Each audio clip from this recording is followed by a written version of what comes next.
Welcome back. I'm Bill. Here's a fun one, or at least part of a fun one, because this guy's not complete, as you can probably tell.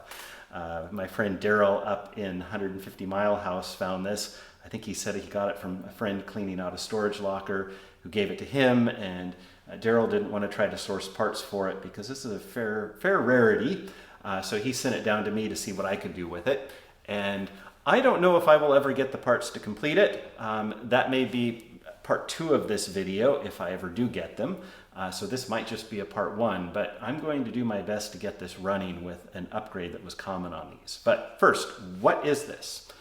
This is a Coleman IL lantern.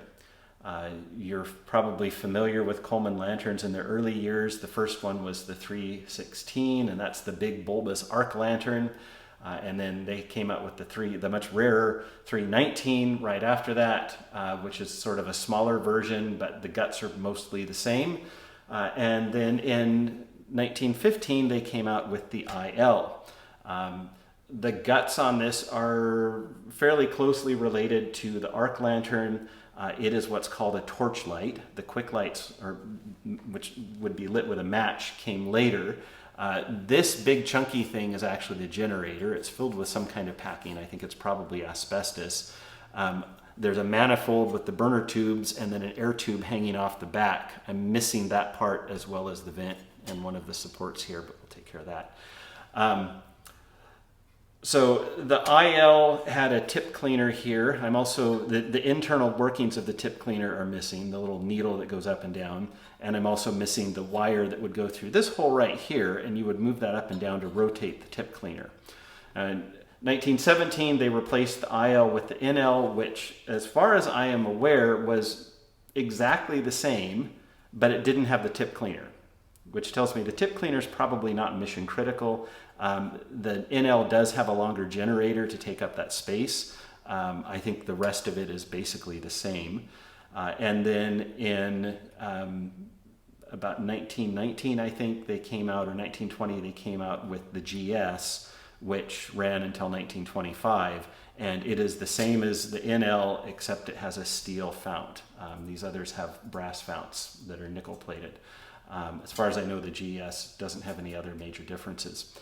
In 1917, Coleman released the Quick Light, and that was eventually became number 320 or model 327. Originally, it was just the QL, and the Quick Lights quickly replaced these. They're the same form factor. To the uninitiated, they probably look exactly the same. The main thing you'll notice is that instead of this big fat generator, they would have this little twisty generator, a Q99, and these you can light by holding 2 matches underneath, and then just about the time the matches burn out, it's hot enough and you open the valve and it lights. These came with an alcohol bottle and an alcohol torch, and like the arc lantern, these are torch light. So you would hold the torch, you'd open this little opening here, you'd stick your torch up, and it's kind of a U-shaped thing, and you would hold it at the base of the generator until the generator was hot, and then you would open the valve and it would light, and then you'd pull your torch out. The original mica chimneys on these did not have the little lighting door that the Quick Lights have, because you would light it with the torch here. Now, since I don't know if I will ever be able to source parts for this, the only part I know I can readily find is the air tube. Old Coleman Parts sells those, at least they do right now. But as far as the tip cleaner, I think the wire I'd have to fabricate something, but the tip cleaner and the manifold, that's probably a tough one. They didn't make very many of these. So what I'm going to do is hopefully get this running. There was a common upgrade for these. In fact, the dealer could sell the upgrade, I think it was at $3.25, and then they would get 25 cents back from Coleman after returning these parts. They would upgrade this to basically a 327, to a Quick Light. And the way you would do that is you take off the manifold, you take off the tip, the generator, and you have to swap out the valve.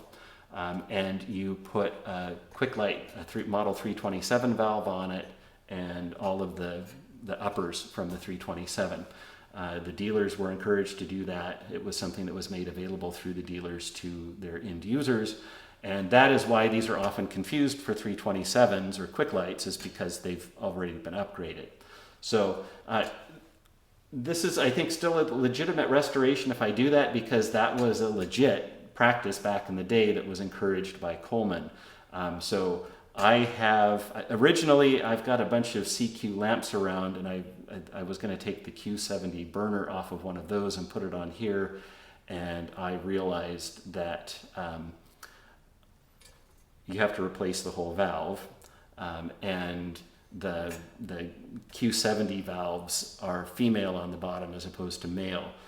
So I can take all the uppers off of a quick light lamp, like a CQ, but the valve itself, the only option is to take one out of a 327, I think.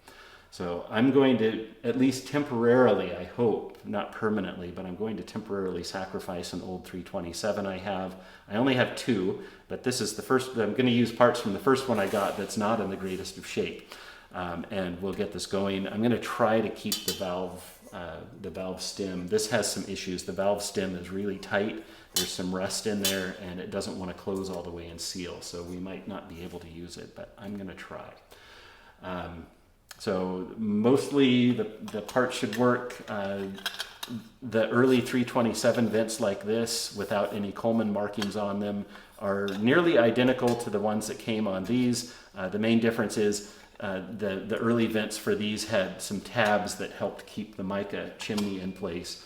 And I don't have a 323 mica chimney. I only have a 327 mica chimney. So we're going to have a lighting door, but that's okay because we'll need it to light it.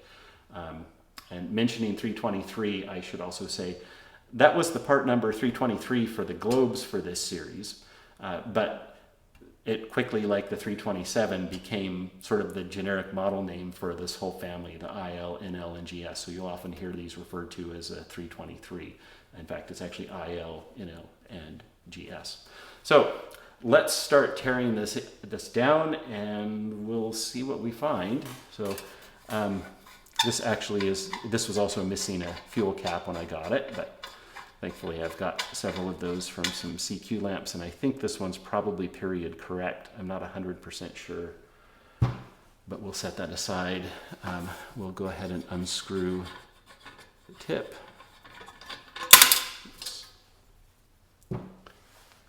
And this is held together with a nut on the generator. And there's a little washer here that goes underneath. And then we can just slide this over and take it up. Here's our collar. This one's actually handy. It says the Arrow Lantern, and this one actually says, they don't all say this, but this one says Model IL, manufactured by the Coleman Lamp Company, Wichita, Kansas. So the collars, it's got a little dent here. I think I can push that out, but other than that, it's in beautiful shape. So let's see what, if you hadn't already guessed, since I'm taking a lot of this apart by hand, I actually already did take this apart because I needed to figure out if I could use those CQ lamp parts, which I can't. So this is the generator. You can't see through it because it's got some kind of packing in there. And even though I put this in hand tight, I'll probably need to use a wrench. And actually, before I go too far, since I want to salvage the valve stem on this, don't worry, I will not be throwing any of these parts away. They will be saved. I want to save this valve stem just because the IL has a different style knob than the later 1920s models. So yeah, it just doesn't want to screw all the way in. And there's our valve, which is pretty much the same as a 327 valve, except that it's got a much larger opening for the generator. And there's, I tried to get this stuff out. There's, for the life of me, I don't know how it got in there, why it's in there. There's a big lump of solder that's in sort of it's in like a square shape, and there's a little brass tube. And originally I thought maybe the brass tube could be a pickup that fell in there, but I don't think it's nearly large enough to be a pickup tube. So I don't know why it's in there. I don't know why the solder's in there. The fount seems to have good integrity.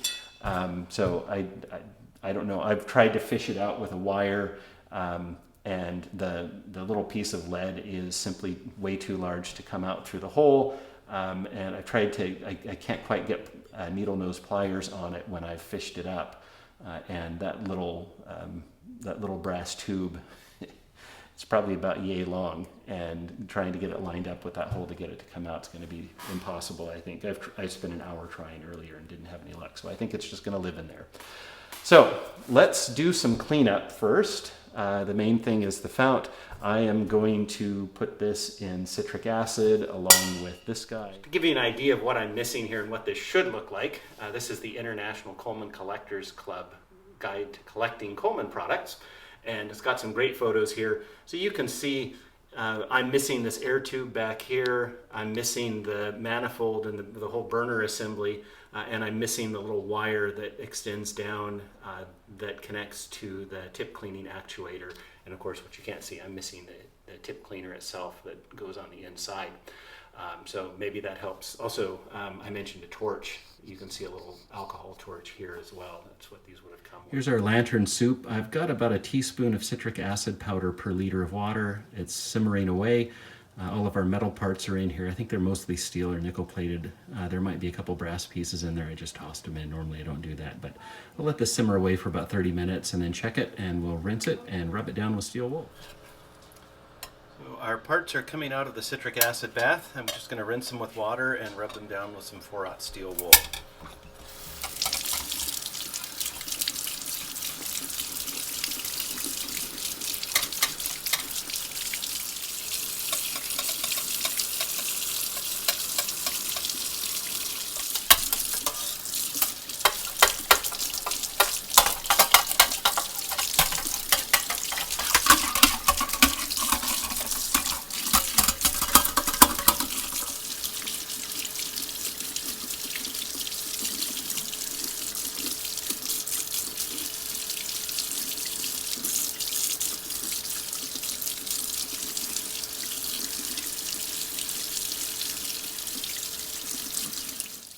And last in the pot is our fount. I'm going to let this simmer for about 20 minutes. That should get rid of all the crud. It's pretty clean inside.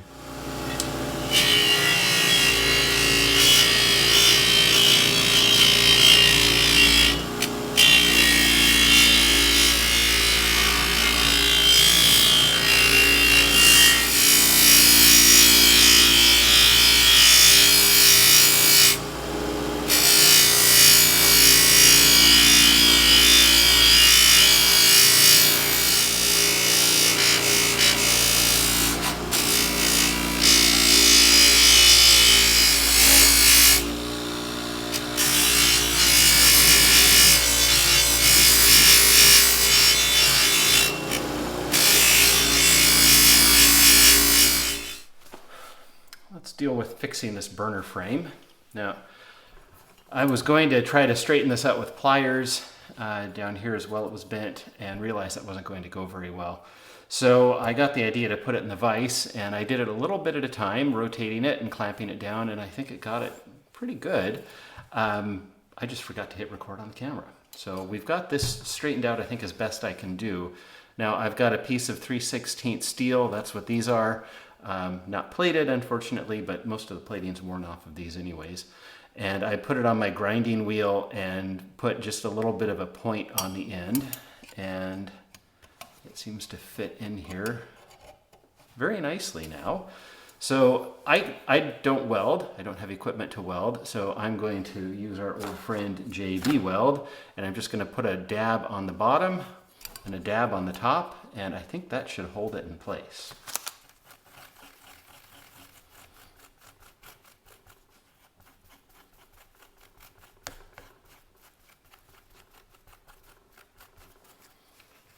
All right, that's probably more than enough. That's still probably more than enough. Okay, so let's get rid of some of that.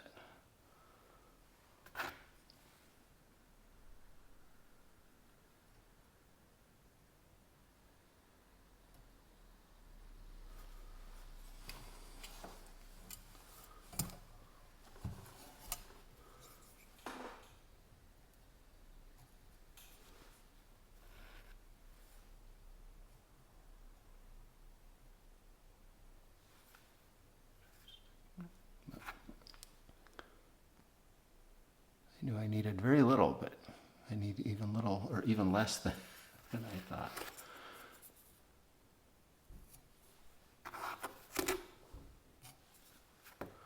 Okay, I think that should be good. I'm just going to put that under there, and we will let that set for overnight. Let's put this thing back together. I think everything came out really well. That collar, for being, what, almost 110 years old, is absolutely beautiful. The fount, the nickel is fabulous on this. It does have some dings and dents, but the nickel is great. So I'm really happy with how that turned out.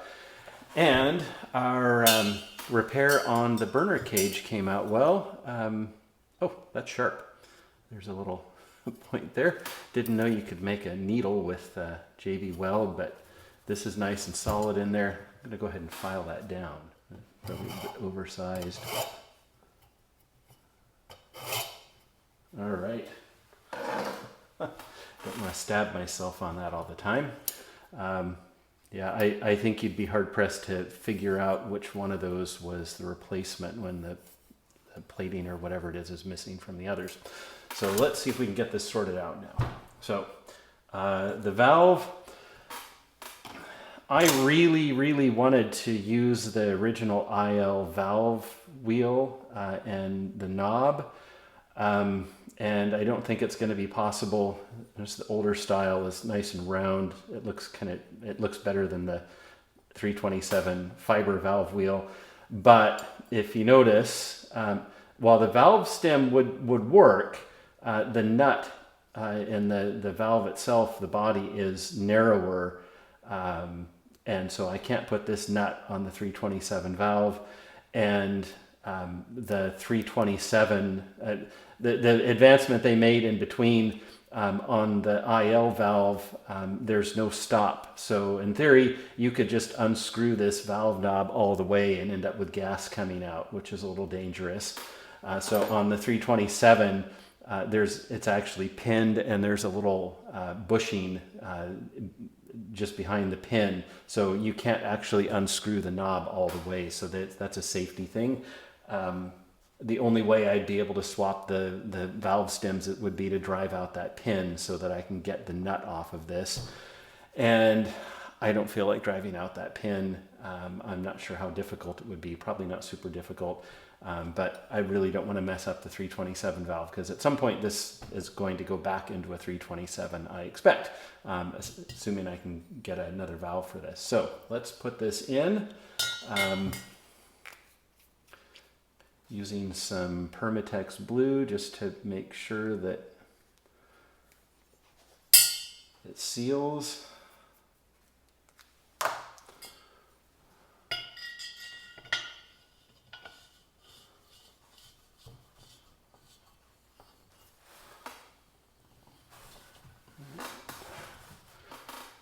Go for, let's see if we can get a 90 with the,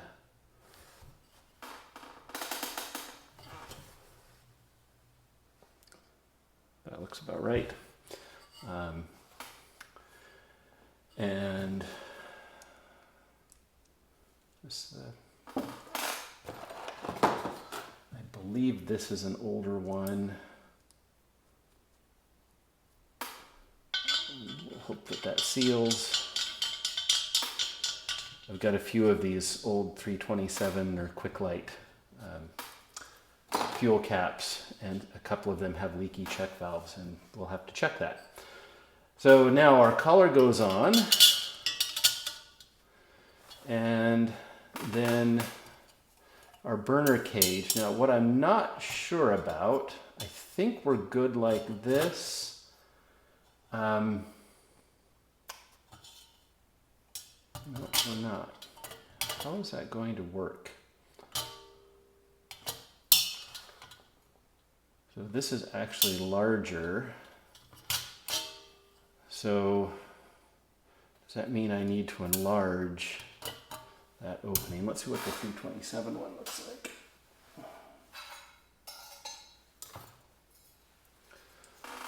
So 327 has that opening, and it is a little bit larger to fit on there.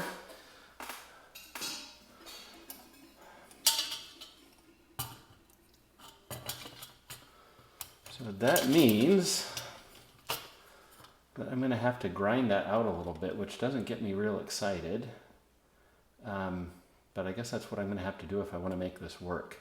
Because I really don't want to put the 327 cage on here. I'd like to keep the lighting door, even though it won't really be of use.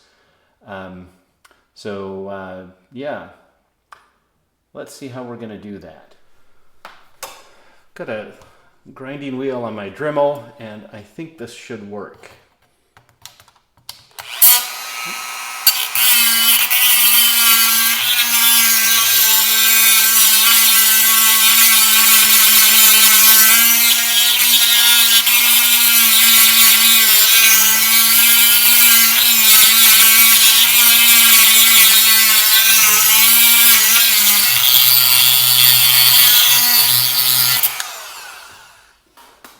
I think that's probably enough. Let's see. Oh, yep, that's great. Okay, so put this on here. Now, on a 327, you've got this baffle plate that sits in the middle, and I guess I could use that. How are we going to do this? I think we want the lighting door in the back. And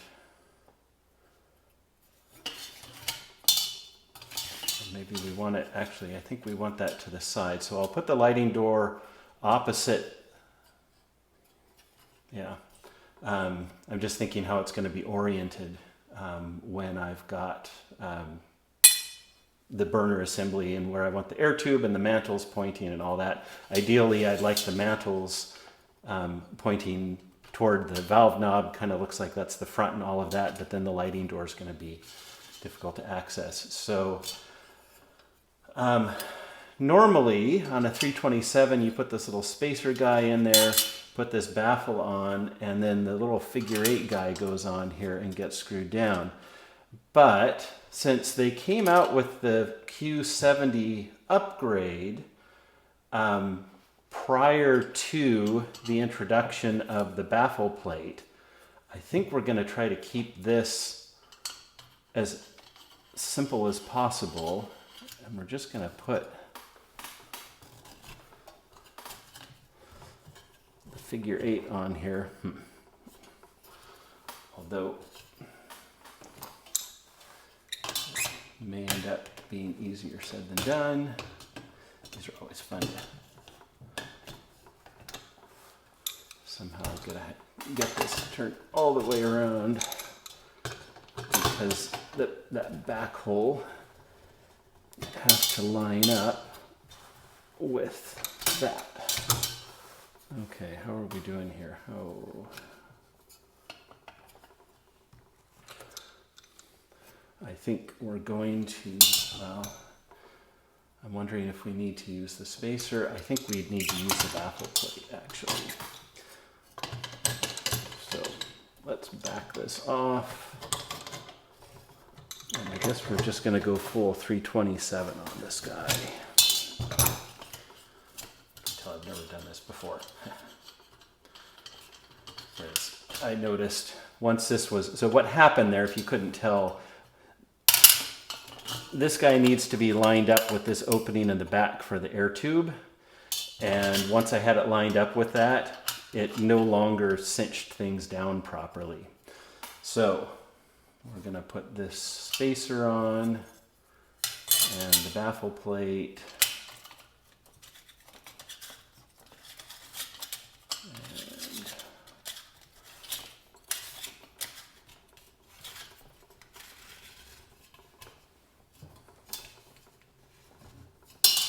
And this actually may end up dictating our orientation. I hope not. But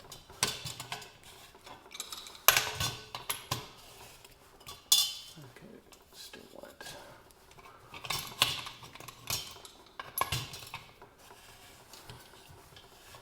I think we're good.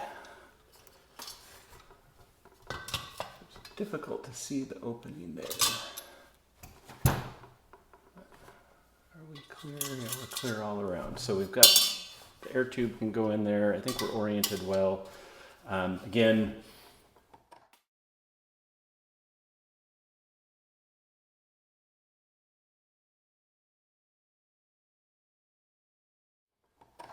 this guy's going to have to go in here next.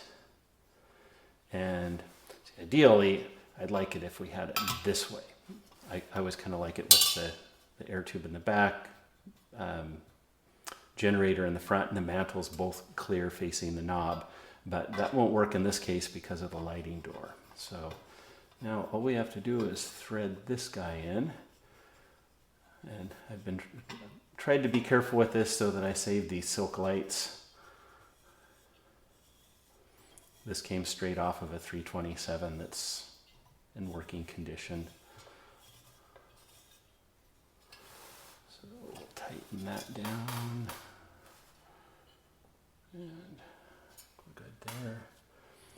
And we'll put our generator on. This is a Q99. I'm pretty sure this is actually a reproduction from old Coleman parts.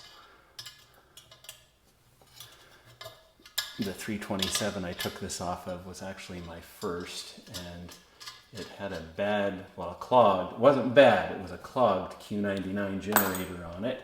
And at the time, I wasn't aware how to clean them out. So I just replaced it.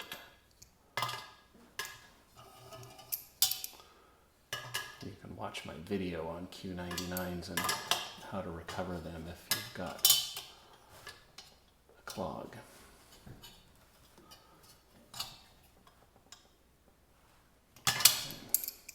Oh, did I just nicked the mantle.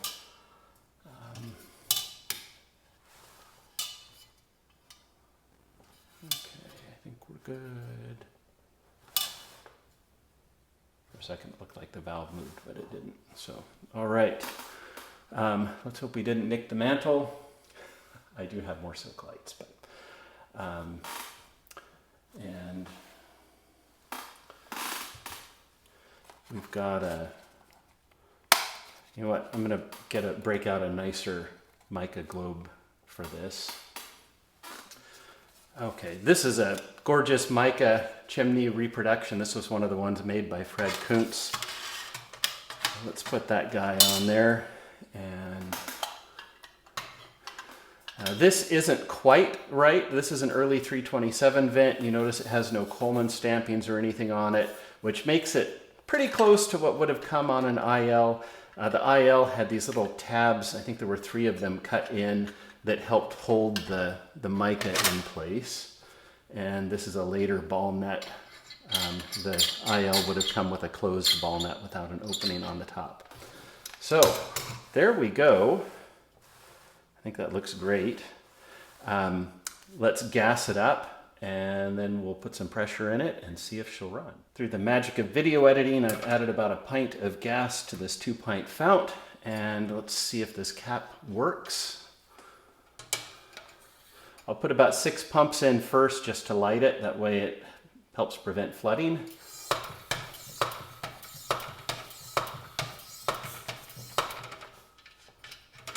It seems to be good so far. Sometimes if you overpressurize these, or if you put full pressure in to start, it'll flare up.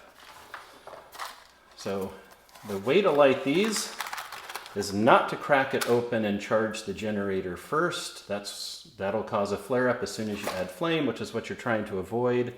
what we do, that loop holds the heat or makes it easier to heat up. So take 2 wooden matches, and wood matches are great. You can use a propane or butane lighter, but I think wood burns hotter than propane, and all it takes is 2 wooden matches. When it's burned down and about to get to your fingers, then we just crack the knob open. So I'm going to try to do this left-handed so I can operate the knob with my right hand and so that you can see everything.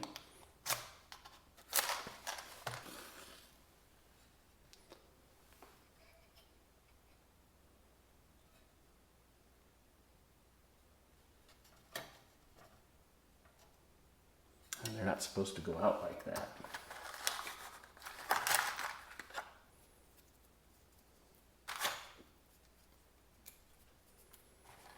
Take 2.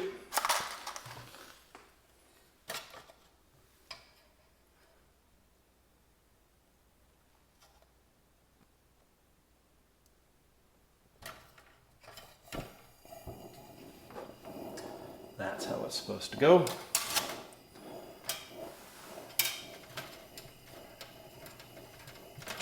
Open the valve a good bit, and we'll add some pressure.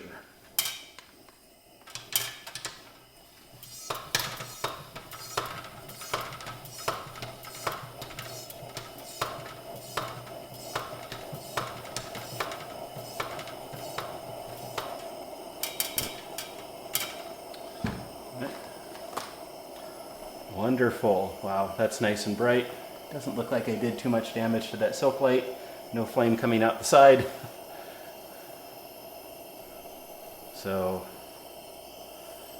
yeah, it's too bad I couldn't get the IL knob on there, but I don't want to drive that pin out. No leaks coming from the valve. So we are good to go. That is a thing of beauty. I don't know when the last time was that it made light, but I bet it was a long time ago. It'd be great if I could get this running with a actual IL or NL manifold, but I don't know if that's ever going to happen. But hey, the video's out there. You guys have seen it. Maybe someone's got the parts I need to get this running properly on the original setup. But until now, this is a legit restoration, I think, because the factory made these upgrades originally as well. So I'm calling it good. Definitely it's a success. Thanks, Daryl, for sending it down from the interior and giving me a chance with it. And I hope to enjoy many hours running this. Thanks for watching. See you next time.